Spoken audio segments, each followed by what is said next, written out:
Oi, oi, boa noite para você que está assistindo a gente. Já deixa aqui nos comentários do lado, ou aqui do lado, de onde você está falando, o que você está fazendo nesse momento. A gente quer a sua participação. Você já sabe, se você assistir as lives aqui com a gente, que isso aqui é uma conversa, eu estou do lado de cá, você está do lado de lá e a gente quer sempre ter a sua participação. Hoje a gente vai falar de um assunto sério, um assunto que deixa marcas e que precisa ser falado sim. E para isso, a gente separou esse momento especial aqui para falar sobre a violência sexual infantil, que infelizmente é uma coisa que acontece por aí bastante, tem afetado famílias, crianças, pessoas agora que estão na idade adulta e passaram por isso lá no início da vida, e a gente vai falar sobre isso hoje. Mas eu não estou sozinha para falar sobre isso, eu estou com a minha convidada especial aqui, a Simone Bori. Simone Bori ou Simone Bori? Simone Bori. Bori, olha só. Muito obrigada por estar aqui com a gente. Prazer é meu. Vai ser bem legal a gente conversar sobre isso. Importante, né? Sim. É um assunto difícil, mas é importante de ser conversado. A gente tem outra convidada, não tem? Sim. Olha, a gente está feliz de ter aqui uma pessoa à distância com a gente. Uma pessoa que é querida de muitos de vocês, eu acredito, que é a doutora Rosana Alves. Está falando lá dos Estados Unidos com a gente. Ela vai aparecer daqui a pouquinho aqui. O pessoal da técnica, ela vai aparecer agora ou daqui a pouco? Daqui a pouco ela vai aparecer, então você que está assistindo a gente, fica ligado, daqui a pouquinho ela se junta aqui ao nosso time que está aqui em Brasília, né, Simone? Sim. Vamos falar sobre isso, mas antes eu queria que você orasse rapidinho para começar essa conversa. Pai querido, estamos aqui para falar sobre um assunto difícil, mas necessário. Que o Senhor nos use, nos capacite e que tudo que for dito aqui seja somente de acordo com o teu querer, de acordo com a tua vontade. Obrigada por tudo, em teu nome, amém. Amém. Para começar, eu não te apresentei corretamente, você é psicóloga, Sim. você é mestre também. Fala um pouquinho aí da sua formação pra gente. Então, tenho alguns anos de formada, 2003, e nessa época eu acabei fazendo mestrado em psicologia clínica, também fiz algumas especializações, a minha última agora é em neuropsicologia, que é uma área que eu tenho trabalhado também, é um dos trabalhos que eu desenvolvo e é isso. Legal, legal. E trabalha atualmente com que área, assim, para o pessoal saber? Isso, então. Eu dentro da área clínica e também eu sou servidora pública e aí eu trabalho na área de neuropediatria. Legal. Você estava conversando aqui comigo que antes que você atende muita gente, faz um serviço social super importante com as comunidades, né? Sim, nessa trajetória eu acabei trabalhando em centros de referência em assistência social. Tive uma experiência durante um tempo e aí isso me ajudou nesse trabalho mais voltado para o público social. Legal. Acho que a gente pode já engatar esse assunto, né? Porque quanto antes as pessoas forem educadas sobre isso, menos episódios assim podem acontecer. Acho que para começar a gente podia entender o que caracteriza um abuso sexual. Tá. Quando a gente fala de abuso sexual, a gente está falando que existe uma criança, no caso a gente vai restringir, né, ao público infantil. Vamos. Então, é quando esse corpo ele está sendo exposto de uma maneira contrária ao que a criança deseja, em benefício de prazer sexual de uma outra pessoa. Normalmente um adulto, mas algumas literaturas mostram que se essa pessoa for 3 anos mais velha, se você pegar aí uma criança de 10 anos e um adolescente de 13 anos, isso é considerado abuso também. E tem uma diferença entre abuso sexual e exploração sexual. Sim. No caso da exploração sexual, envolve o retorno financeiro. Esse retorno financeiro pode ser tanto uma questão de moeda, dinheiro, mas pode ser doce, pode ser uma casa, tem uma moeda de troca nisso, diferente do abuso que não há. Entendi. Só a satisfação sexual de alguém em prol dessa criança. Vamos chamar a nossa convidada? Vamos. Estou sabendo que ela está aqui com a gente já. Doutora Rosana, está aí com a gente? Olha só, doutora Rosana. Boa noite, doutora. Como você está? Boa noite, muito bem. Com vocês aí no estúdio? Tudo certinho também. Vou te apresentar para quem está em casa. Você é psicóloga, tem outras formações também. Como que é a sua trajetória? Eu sou graduada em Psicologia pela Universidade Estadual Paulista e fiz 3 pós-doutorados em Neurociências. Claro, depois de ter feito mestrado e doutorado também na mesma área. Que legal. E sou uma das escritoras aí do Quebrando o Silêncio. É verdade. Daqui a pouco a gente vai falar sobre esses outros materiais que a gente tem aqui na mão. Você que está em casa, está vendo que A doutora Simone tem algumas matérias na mão, eu tenho alguns aqui também. Doutora Rosana, nós estávamos conversando aqui sobre a diferença entre o abuso sexual e a exploração sexual. A Simone falou pra gente que na exploração sexual existe uma moeda de troca, o que não acontece geralmente no abuso sexual. É isso mesmo, né? É isso mesmo. E é muito mais comum no abuso sexual ter este adulto, alguém que tem esse contato com a criança no dia a dia. É mais comum ser um conhecido da criança. Sim. Interessante isso, né? Porque o que está perto da gente geralmente é para ser algo de apoio, algo de amor, e acaba acontecendo esse tipo de situação. É muito triste realmente. E a gente estava também conversando aqui antes, e nós conversamos anteriormente, nós três, que existem alguns mitos e verdades com relação a essas situações. O que vocês acham da gente ler? Vamos olhar aqui no nosso celular algumas imagens que a gente estava vendo antes, de alguns mitos que a gente vai desmistificar aqui agora. Vamos começar aqui pelo... Eu vou dizer um aqui e vou indicando alguma de vocês para comentar. Pode ser? Pode. Pode ser. Vamos lá. Os abusos sexuais... Perdão, vou ler outro. Crianças muito pequenas não precisam saber sobre o abuso sexual porque teriam medo do assunto. Doutora Rosana, deveríamos ou não deveríamos falar sobre isso com crianças? Porque, na verdade, quando nós estamos protegendo a criança, estamos protegendo de qualquer tipo de abuso. Ou seja, qualquer tiver um contato com essa criança, que seja de forma a tocar as suas partes genitais, ou mesmo fazer com que ela provoque carinho nesse adulto, ou mesmo qualquer outro tipo de violência, as crianças precisam ser alertadas muito antes para que isso não aconteça. Uma das formas, já falando aí de como prevenir, é ensinar para essa criança que ela merece o melhor cuidado possível. Se algum adulto estiver fazendo alguma coisa com ela que vai constrangê-la, ou escondido daqueles que cuidam dela, então isso nós já temos que começar a prevenir o quanto antes. Sim, até mesmo porque a gente sabe que 50% dos casos, um pouquinho além disso ainda, são de pessoas muito próximas de dentro, convivência de dentro da própria casa dessa criança. Uhum. Então, quanto antes ela souber, vai ser melhor. E 80% são conhecidos. Uhum. Então, fazem parte desse convívio. É uma minoria que são completamente desconhecidos. Isso é uma questão para ficar de olho, inclusive. Vou aproveitar até para pedir para você em casa que tiver alguma pergunta para fazer, manda pra gente aí nos comentários. Se você acha melhor mandar de uma forma privada, no inbox da nossa página, da página que você estiver assistindo, na página Adventistas Brasil, manda pra gente que o pessoal vai passar aqui e a gente vai responder pra você, se você tem alguma dúvida sobre esse assunto. Principalmente porque é alarmante pensar que as pessoas de casa podem estar fazendo isso com crianças que são tão especiais. Vamos pro próximo? Os agressores usam a força física para abusar sexualmente das crianças. Doutora? Então, a gente daqui a pouco vai falar sobre a questão do perfil do abusador, que a gente não tem exatamente um perfil, mas tem um estudo recente que eu li, que eu achei bem interessante, que ele mostra que existe o pedófilo abusador e existe o pedófilo... que é um manipulador, e aí esse pedófilo abusador, muitas vezes, ele não vai usar da força física. Ele vai persuadir essa criança de tal forma que ela se sinta envolvida com a situação e ela, inclusive, sente prazer. É aí que começam as questões, porque eu sei que eu estou fazendo alguma coisa que não é legal, mas, ao mesmo tempo, isso aqui é legal ao mesmo tempo, né? É prazeroso para mim. E aí é quando a gente começa a ver crianças tão pequenas, com vergonha, se sentindo culpadas e vários sintomas que a gente vai falar daqui a pouco. Sim. Doutora Rosana, tem outro mito aqui que às vezes é dissimulado também por aí, que é: os abusos sexuais ocorrem contra crianças de famílias socialmente vulneráveis. Apenas famílias vulneráveis acontecem esse tipo de coisa?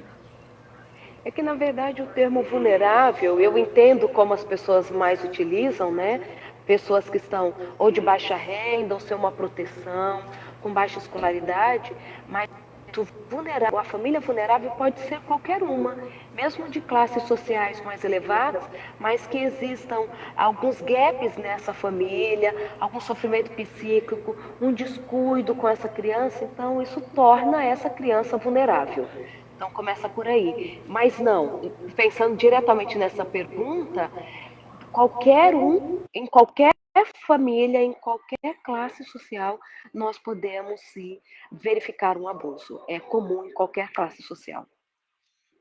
E, doutora Simone, quando pode acontecer de pessoas que têm escolaridade alta também, né? Sim, exatamente. 80% dos abusadores têm o cognitivo preservado, inclusive acima da média, e vão ter escolaridade pelo menos ensino médio ou superior. E ainda assim provocam essas situações. Sim, exatamente. É que eu acho que a gente acaba confundindo um pouco o abuso sexual com um problema de mental, um transtorno de personalidade, e não é isso. Isso não é verdade.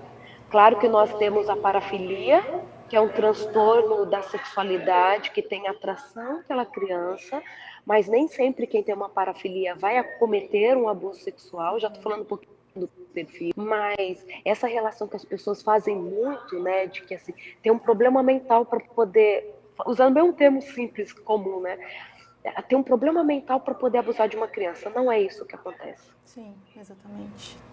Outra coisa que é disseminado como mito: as crianças mentem e inventam quando falam que foram abusadas? Simone, é isso mesmo? Então, tem um outro estudo que aponta que em torno de 6 crianças só vão criar fantasias em relação ao comportamento sexual. Mais de 90% das crianças, sim, sofreram algum tipo de abuso sexual. É muito alto o índice. Sim. Doutora Rosana, é interessante isso. Os pais devem ficar alertas, então, né? Muito. A criança, ela ainda é muito pequena para poder conseguir mentir sobre um assunto tão complexo. Então, só confirmando o que a doutora acabou de dizer, os pais têm que ficar alerta. Na verdade, o que acontece é que é tão doloroso saber que uma criança que você ama está sendo vítima do abuso sexual, que é melhor acreditar que a criança está inventando, fantasiando sobre uma situação que não se configura um abuso sexual, mas dificilmente a criança vai se confundir ou mentir sobre o assunto. Exatamente. Um mito aqui que estava aqui que pode ser até bem besta, assim, mas muitas pessoas pensam que não acontece, não é frequente os abusos sexuais. Eu acho que eu não devo me preocupar. Devo ou não devo, como pai? Sim, até mesmo porque as crianças, elas não têm muita consciência do que está acontecendo com elas. O que a gente acaba vendo é que quando elas se tornam adultas, elas vão lembrar das histórias e elas vão contar as histórias de abuso. Mas ele é muito mais frequente do que se pensa. As estatísticas mostram, né? Pelo menos 5 mulheres que sofreram de abuso, 1 em cada 5 mulheres vão ter história de abuso sexual na infância. É muito alto. Doutora Rosana, você que anda por aí deve ouvir algumas histórias difíceis como essas, de pessoas que sofreram com isso, né? Olha, as histórias mais impactantes para a minha vida, com mais de 20 anos aí como psicóloga, têm sido as de abuso sexual. Algumas, assim, parece que nem as mentes mais férteis conseguiriam imaginar tamanha crueldade. De pai, é uma história até sobre abuso sexual e outras violências e como prevenir e como tratar, né, de quem já foi uma das histórias é uma menina que o pai começou a abusar dela com 6 anos, 8 anos por aí. Quando ela está com mais ou menos 15 anos de idade, a irmã caçula estava com 6 e o pai abusava dela. Ele criou um ambiente no porão da casa para que todos os dias ele jantar, ele descia para o porão. A filha mais velha tinha que descer para que ele ali abusasse dela. E quando a irmãzinha completou mais ou menos 6 anos de idade, o pai acabava de abusar dela e falava para ela descer com a irmãzinha para que ela também abusasse. E para mim, uma das coisas mais chocantes, além de ser o pai, sem dúvida nenhuma, é que ele era um líder da igreja, um líder religioso. E este era o argumento dele. Ele dizia para as filhas: vocês podem contar para quem vocês quiserem. Eu, este homem tão exemplar, jamais vou levantar suspeitas da igreja. Então, aquelas meninas sofreram por muitos anos, uma delas por mais de uma década, sendo abusada sexualmente todos pelo pai. Complicado, né, doutora? Sim, triste demais. Triste demais. Tem um comentário que chegou aqui pra gente da Ana Aline, e ela reforçou algo que a gente falou agora há pouco aqui sobre a importância de conversar. Ela falou, esse papo tem que haver sim, e a conscientização com os adultos tem que acontecer para que eles alertem seus filhos. Mais uma vez, pais, conversem com seus filhos, né, doutora? Eu tenho 2 pequenos em casa. E um de 5 e uma de 8, mas a gente já conversa sobre esse assunto já tem tempo. E de maneira bem simples. O biquíni, ele está cobrindo quais partes? Nessas partes ninguém toca. Para o menininho, a sunga está cobrindo quais partes? Nessa parte ninguém toca. E eles repetem comigo, já sabem a resposta que tem que ser dada. Doutora Rosana, você tem uma filha pequenininha, mas a partir de que idade conversar sobre isso com os filhos? Muitos pais devem estar se perguntando isso agora. A gente começa a ensinar para a criança que o corpo dela é especial. Valorização desse corpo. Quando você diz para essa criança que ela tem um corpo especial, que Jesus fez cada parte do corpo para que fosse cuidado, que ninguém pode machucá-la, já é uma conversa que você já está preparando contra qualquer tipo de abuso. Pode ser um abuso sexual ou mesmo um relacionamento quando ela for uma adulta e entrar num relacionamento amoroso para que não abusem dela, seja emocionalmente ou fisicamente. Então essa conversa passa por uma construção de uma autoestima saudável. Que a criança tem essa possibilidade da fala, 2 anos de idade, e a compreensão dela está melhor ainda, você pode começar de fato sinalizar, como a doutora muito bem disse, quais são as partes do corpo que podem ser tocadas por outras pessoas e a forma que podem ser tocadas, né? Por exemplo, ela precisa não se sentir constrangida quando eu vou dar banho nela. Esta permissão, ela é saudável.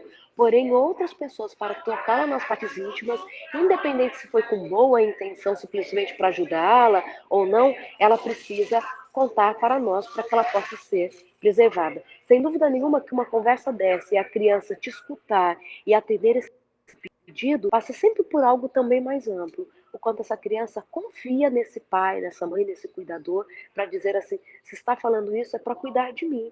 Então nós precisamos fortalecer os laços afetivos para que esta confiança se desenvolva, para que ela tenha essa confiança de nos contar, desde uma briga na escola com um amiguinho que a deixou triste, até mesmo um abuso sexual. Eu tenho uma dúvida que chegou aqui pra gente agora, da Raquel Souza Lima. Ela perguntou qual é a maior incidência, se é com meninas ou meninos na infância. Você sabe dizer mais ou menos isso? Estatisticamente são meninas, mas o índice estatístico com meninos nos últimos anos tem crescido de maneira significativa. E por que será, doutora Rosana, que as meninas são o maior índice? Por vários motivos, né? Um deles porque ainda os homens são os principais abusadores. E as meninas, em alguns aspectos, se mostram mais vulneráveis. Ainda a questão sexual passa pela fragilidade feminina e pela forma ativa que o homem se coloca nas relações. Então, é um conjunto de fatores sociais que permitem com que esta menina seja a vítima. Mas, de fato, tem aumentado muito o abuso sexual contra os meninos, porque também tem aumentado muito o caso dos abusadores serem adolescentes. Então, nós estamos tendo cada vez mais adolescentes sendo abusadores. E estes adolescentes, muitas vezes, vão abusar de quem está ali mais próximo, uma irmãzinha, um irmãozinho. O que nos deixa muito triste é isso. Tem aumentado o número de abusadores, como também o número de vítimas. Aumentando também o índice de meninos sendo abusados. Eu acho que a gente podia falar sobre o perfil do abusador, né? Se existe um perfil definido ou não. Doutora Simone, existe um perfil que a gente pode definir? Então, quando você vai ler sobre o assunto, a gente não consegue traçar um perfil. O que a gente sabe é que a média de idade entre 30 e 49 anos, mas os estudos têm apontado que a partir de 15 anos você já encontra com maior frequência do que anos recentes. 97% deles são homens, então a gente tem também uma parcela mínima, mas temos uma parcela também de mulheres. E aí, esse estudo especificamente que eu li, ele vai falar desse abusador e do molestador, foi a palavra que eu tinha esquecido. E 50% desses abusadores, você não vai ter a consumação do ato sexual, por exemplo, e não necessariamente ele vai usar de violência. Já no molestador, vai acontecer a consumação do ato sexual e o uso de violência, comparado ao estupro. Isso vale, então, uma pausa, doutora Rosana, para entender que nem sempre o abuso configura como um ato sexual consumado, é isso mesmo? Tem muita gente aqui que acha que só quando tem um ato sexual consumado que houve uma violência sexual contra a criança? Não, qualquer atitude para que um adulto tenha vantagens sexuais, aproveitando-se ou fazendo de uma criança ou adolescente, ou mesmo um incapaz de se defender, isso já é configurado como um abuso. Até posso usar de alguns exemplos muito claros, né? Esse sentar no colo e ficar passando a mão na perna da criança, nas meninas na região do peitinho, né? Que às vezes ainda não tem os seios. Um abraço mais apertado, qualquer vantagem sexual que esse adulto tenha, sem a permissão de alguém que não possa se defender, já é configurado um abuso. Doutora Simone, outros exemplos que te vêm à mente que as pessoas podem ficar atentas? Então, quando esse abusador, ele pede para a menina tirar a roupa na frente dele e ele se excita na frente dela, ou o caso que a gente estava conversando antes, a menina de 11 anos tomando banho e ele olhando essa menina tomando banho e ele fica excitado com isso tudo é considerado abuso.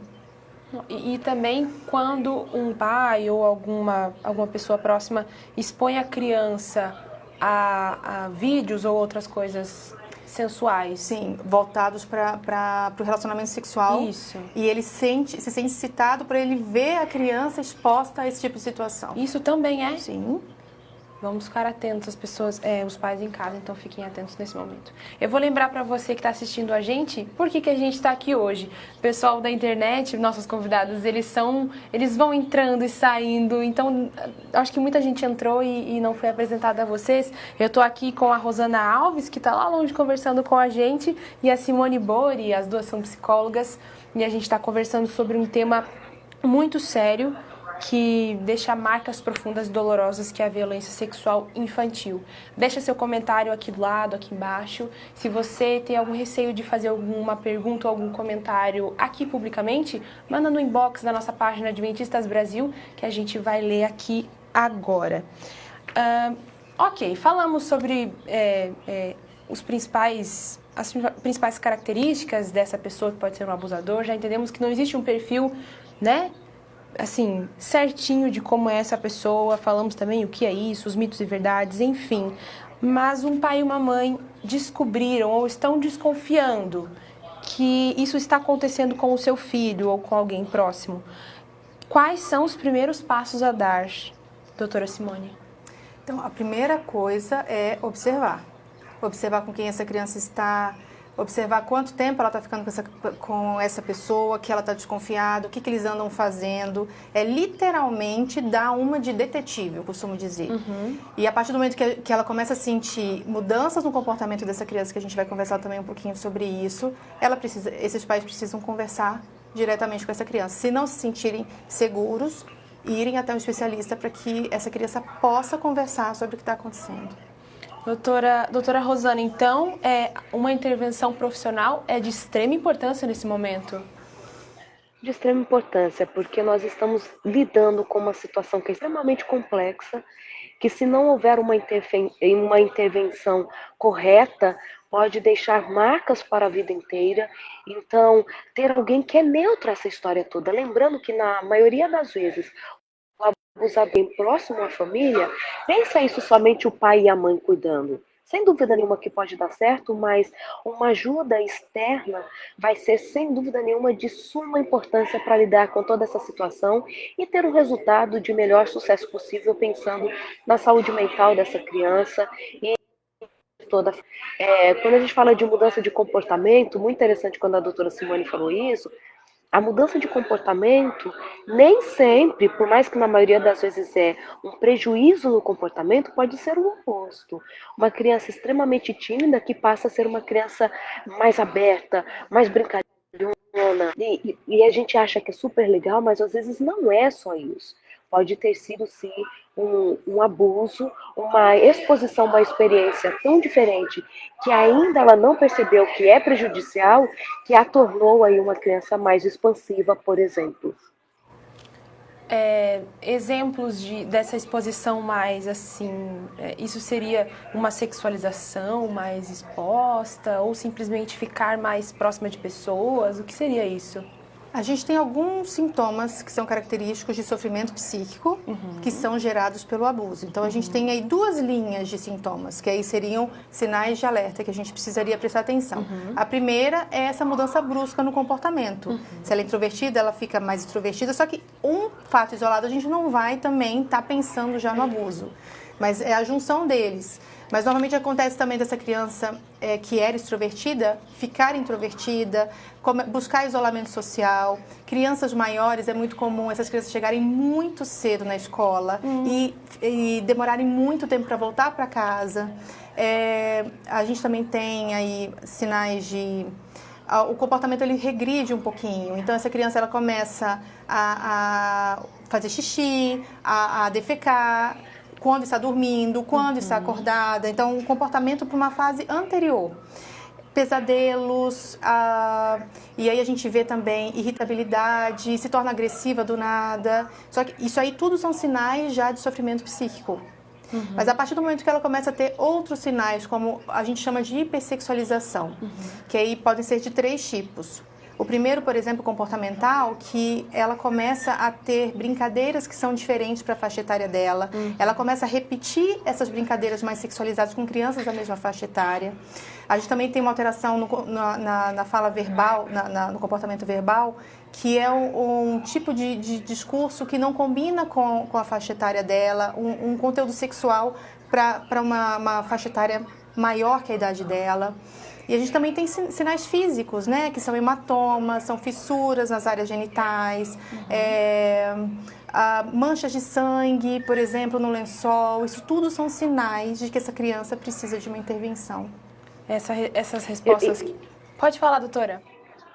E é tão interessante que esse olhar mais ampliado, mais delicado mesmo, é muito importante, porque às vezes a criança está sendo diagnosticada com um transtorno de déficit de atenção e hiperatividade, e este quadro está se confundindo, na verdade, com um abuso sexual, que a deixou mesmo mais hiperativa, menos concentrada na escola, o rendimento escolar muda.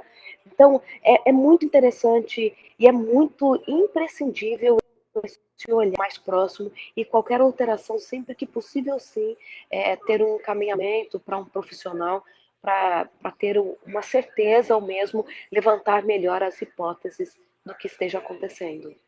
Essas respostas que vocês deram agora foi especialmente para Leila Lima, porque ela perguntou exatamente isso, quais eram as características de mudança de comportamento. Mas vou acrescentar que o João Bosco falou assim, é importante prestar atenção porque essas mudanças de atitudes, agressividade ou outras coisas, são pedidos de ajuda disfarçados. Ele colocou aqui, é isso mesmo, né? Sim, exatamente. Essa criança está em sofrimento psíquico. E aí ela precisa de ajuda justamente para a gente saber o que está gerando esse sofrimento psíquico. Exatamente. Tem gente perguntando... E eu fico muito preocupada, desculpa, quando, por exemplo, essa criança ela está fazendo um pedido de ajuda, seja pela agressividade, seja indo mal na escola, e ela receber só repreensão. Para, menino, você tem que se comportar melhor, tá reclamando de quê? Tá com dor de cabeça de novo? Para de manhã para não ir para a escola ou para voltar da escola. O acolhimento, independente se é um abuso sexual ou não, é indispensável vermos essas demandas emocionais que estão de alguma forma gritando nesta criança. Exatamente. Uma pergunta que veio aqui também é como lidar quando os pais percebem que isso está acontecendo, mas eles se desesperam. Alguém que está em volta e talvez esteja dando uma ajuda para essa família ou para essas pessoas próximas. Que orientação dar para esses pais, doutora Rosana? Primeiro tirar deles uma culpa, porque eles já estão se sentindo muito culpados, porque eu deixei na casa do amigo, porque eu aceitei que tal parente morasse em casa. Esse desespero no aspecto de sentir-se culpado não vai ajudar, não vai resolver a situação. Então, é falar assim, olha, ainda bem que nós já temos condições de lidar com isso, levando a um terapeuta, se for uma criança, um psicólogo infantil, porque tem uma linguagem mais específica com essa criança, fazendo uma denúncia do abuso, porque o abuso é algo tão sério, o abuso sexual, que é um dos únicos sigilos, por exemplo, que um psicólogo não pode ter. Ele não pode guardar como um segredo de consulta, né, de um contrato terapêutico, e ele vai ter que contar para as autoridades. Então, é acolher esta família no aspecto de que, assim, estou aqui para te ajudar.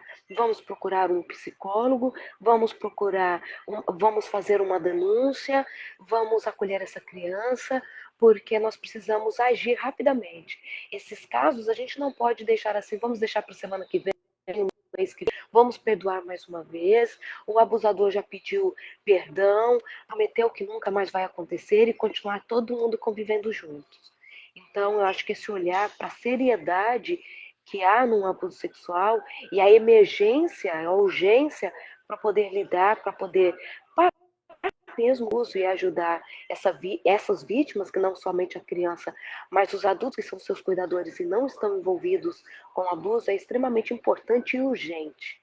Simone, às vezes os pais também precisam de ajuda psicológica para lidar com isso, né? Sim, normalmente eles também vão participar do processo psicoterápico. Não tem como eles não participarem. Queria só pegar um ganchinho que a Rosana trouxe, que desde a década de 90, com o Estatuto da Criança e do Adolescente, nós, adultos, somos responsáveis pelas crianças da nossa sociedade. Então, se a gente está desconfiando de alguma coisa, se a gente está percebendo alguma coisa, nós temos o dever. Se nós formos omissos, a gente pode, inclusive, responder legalmente por isso. Então, é justamente o tipo de assunto que não pode ser guardado de forma alguma. Com certeza. Você que está assistindo a gente, vou aproveitar esse momento para dizer que a Igreja Adventista tem uma preocupação muito grande com esse problema da violência sexual infantil. E para isso, esse ano, o projeto Quebrando o Silêncio está falando sobre a violência sexual infantil. Eu tenho aqui na minha mão, a doutora também tem ali, a revista Quebrando o Silêncio. Essa é uma das peças de todo esse movimento que vai acontecer em toda a América do Sul nos próximos dias. Se você tem curiosidade de saber mais sobre isso, vai em quebrandosilencio.org. Vou repetir, quebrandosilencio.org. Nesse site você tem essa revista em PDF para você acessar todos os artigos. A doutora Rosana escreveu também um artigo que está aqui dentro desse conteúdo e tem outros materiais também. Se você é da Igreja Adventista e você quer fazer um movimento na sua igreja, na sua comunidade, lá tem todos os materiais disponíveis para você fazer um trabalho brilhante e ajudar esse lugar aí onde você mora a ser educado para que isso diminua ou até não aconteça nunca mais. Doutora Rosana, como foi escrever para esse material? Sempre para mim é um privilégio poder contribuir com um assunto que há algumas décadas atrás era um tabu e saber que você de alguma forma está contribuindo.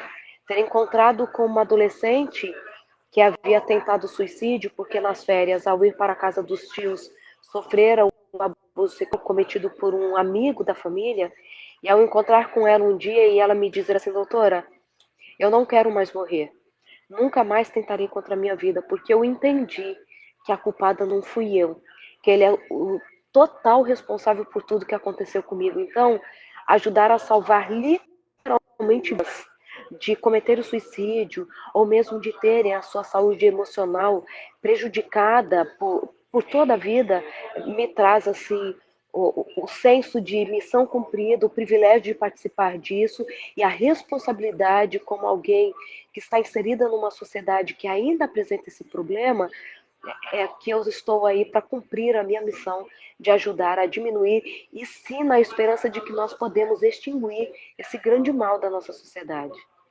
Exatamente.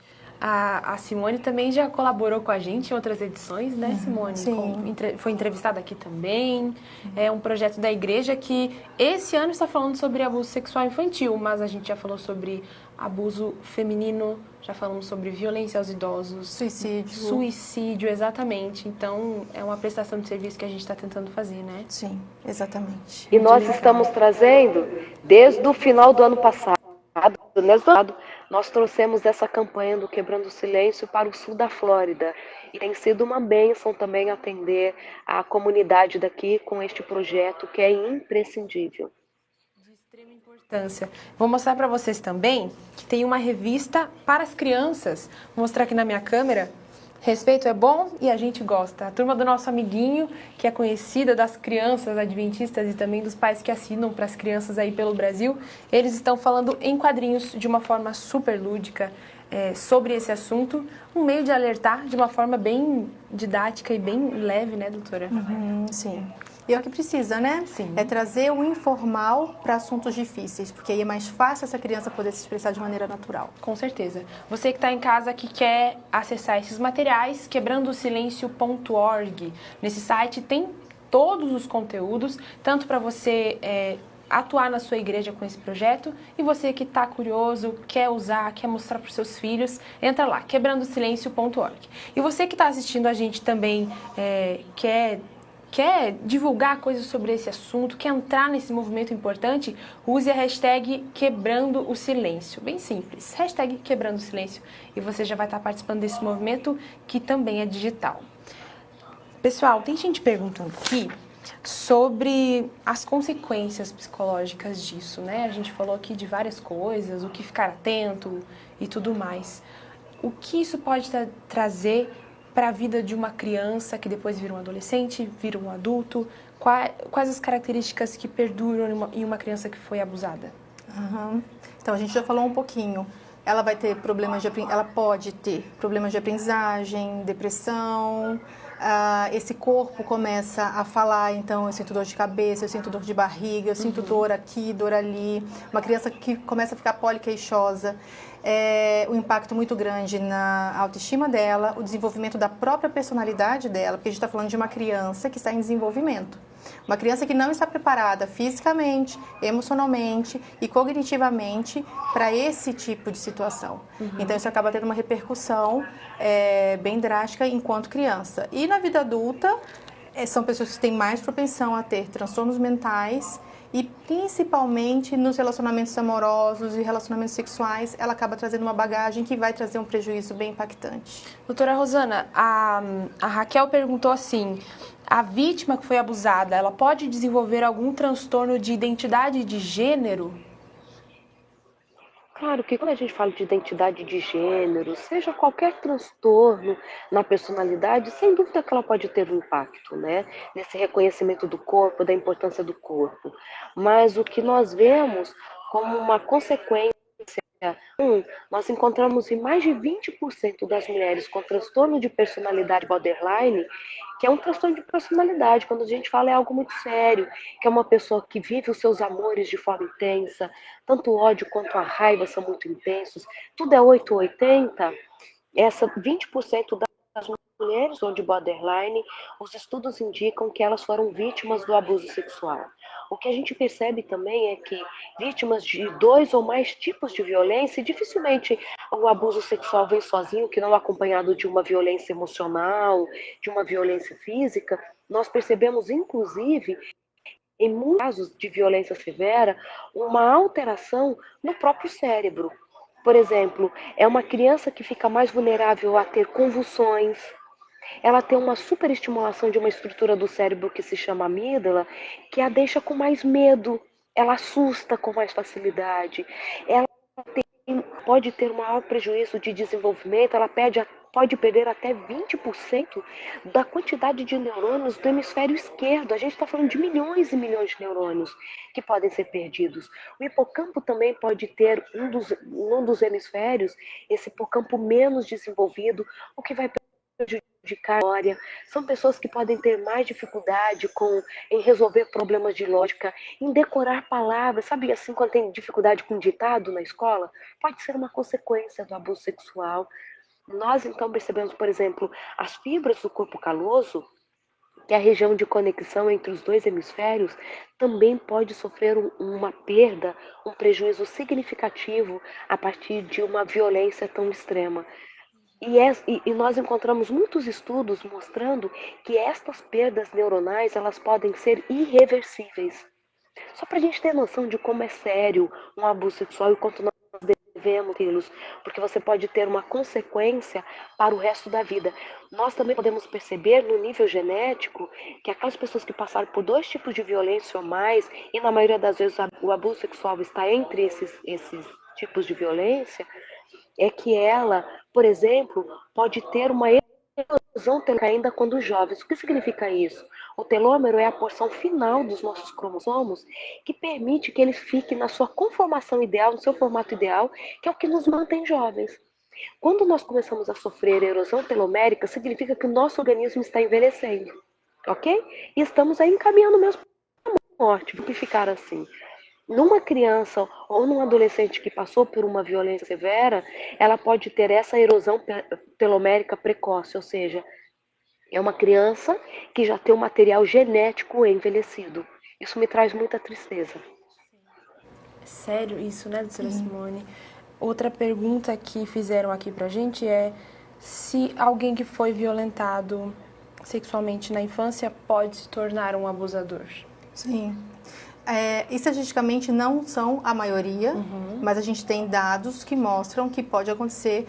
Tudo vai depender quem foi esse abusador, o tempo de exposição que essa criança esteve frente ao abuso. Então, existem variáveis que vão predispor esse futuro. A gente não tem como determinar, mas existem algumas variáveis que podem contribuir tanto para o sofrimento psíquico quanto para um próprio abusador, virar um abusador na vida adulta. Agora uma pergunta sobre comportamento que a Diene fez aqui pra gente. E se após a identificação de um caso de abuso, a família decidir pelo pacto de silêncio e se negar a efetuar denúncia, qual a conduta que o profissional deve ter? Eu acredito que ela seja psicóloga. Ele precisa denunciar. A gente tem aí o Disque 100, que pode ser inclusive anônimo, mas essa denúncia ela precisa ser feita. E pode ser um profissional, pode ser um vizinho, qualquer pessoa pode ligar para o Disque 100. Não significa que a partir do momento que você liga, vai ser feito toda uma investigação sobre o caso, essa família vai ser chamada ou no Conselho Tutelar ou no Centro de Referência Especializado em Assistência Social, que a gente chama de CREAS, e essas famílias vão ser assistidas mais de perto. Alguma coisa precisa ser feita. Se não é pela família, vai ser pelo professor, vai ser pelo vizinho, vai ser pelo profissional. Quem souber de alguma coisa, pode fazer essa denúncia.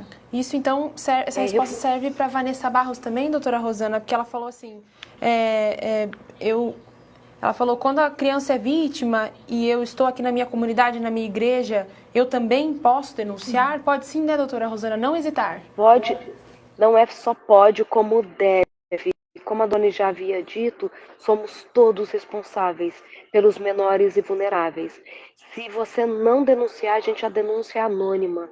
Se você não denunciar e chegar às autoridades que você sabia e não denunciou, você também é passível de processo e, dependendo do caso, até reclusão de 2 anos. Então, para se mostrar como é sério tudo isso, se os pais disserem para você, olha, deixa quieto, a gente está resolvendo dentro de casa, não existe isso. É necessário contar, é necessário proteger. Somos todos responsáveis pelos menores e outros vulneráveis. Vamos falar para quem está em casa que existe um número, que é o Disque 100. Se você digitar 100 e fizer a ligação, você vai cair em um número que está preparado para receber a sua denúncia. Você vai fazer isso de uma forma totalmente anônima e você vai estar ajudando uma criança a ser ajudada nesse momento de situação difícil. Acho que a pergunta que mais está caindo aqui pra gente hoje, doutoras, tem como passar por isso, por cima disso e vencer um momento como esse? Então, a gente já falou um pouquinho sobre essa questão das variáveis. Quem é esse abusador? É o pai? É um conhecido? Isso vai ter um impacto diferente. o tempo de exposição, a faixa etária dessa criança. Então, essas variáveis elas são muito importantes quando a gente fala de superação. Essa rede, como ela foi acionada, esse tratamento, ele foi eficaz. Então, existem aí várias coisas que contribuem para que sim, ela possa superar esse trauma. A Jaque Guimarães está perguntando aqui, doutora Rosana, como se supera isso? Existem passos para se superar isso ao longo da vida? Independente de quando, para você, surgiu mesmo na sua cabeça, puxa, fui abusada, porque muitas vezes a consciência vem na vida adulta, ou volta, né, na vida adulta, fica como se esquecida e volta. Em qualquer momento da vida você pode cuidar das feridas provocadas pelo abuso sexual. Se isso não aconteceu enquanto criança, no momento que surgir essa demanda, essa angústia, a terapia ela é um passo importantíssimo. Tirar desculpa pelo abuso. A vítima sempre vai ser vítima, ela não fez nada para que esse abusador tivesse o direito de provocar nela tamanha dor, tamanho prejuízo. Não querer vingar, mas também não achar que uma convivência com tanta proximidade e afinidade ela é como prova de perdão.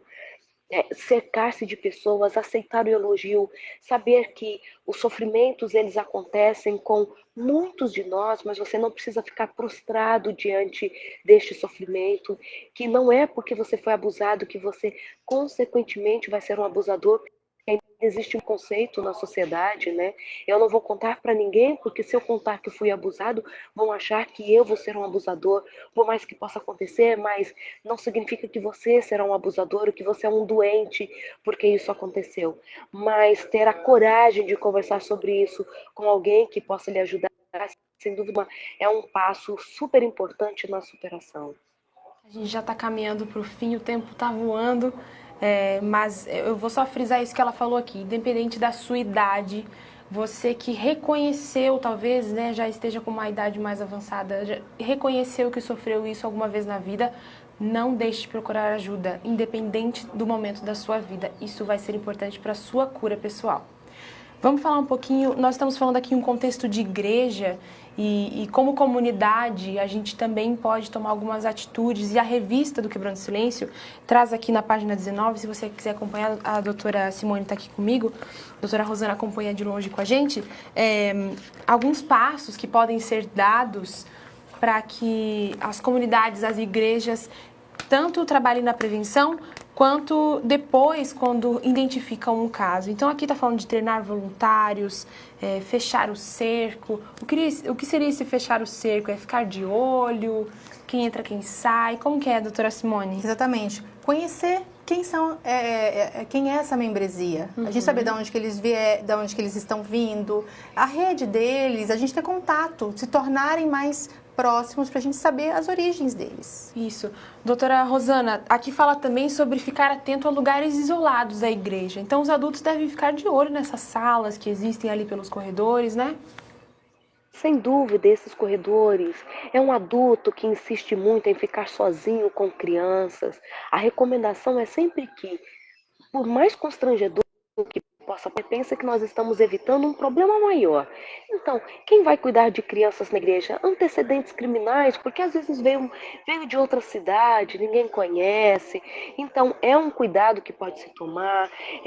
Um adulto sozinho não pode ser responsável pela classe de uma criança, onde tem crianças parasiados. Então, nos departamentos, sempre que possível, um homem e uma mulher, evitar que essas crianças fiquem sozinhas, evitar que tenha uma noite do pijama, um acampamento, que tenha somente uma pessoa cuidando, lugares escuros.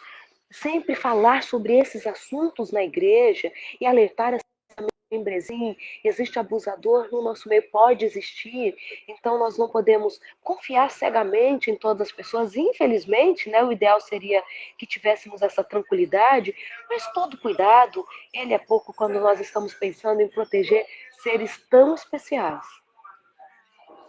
Mota falou aqui pra gente agora há pouco, estava perguntando como reagir nesses momentos. Ela até citou aqui o Clube de Aventureiros, para quem não sabe, é como se fosse os escoteiros, mas para crianças pequenas que a Igreja Adventista tem. Então, muitas crianças envolvidas.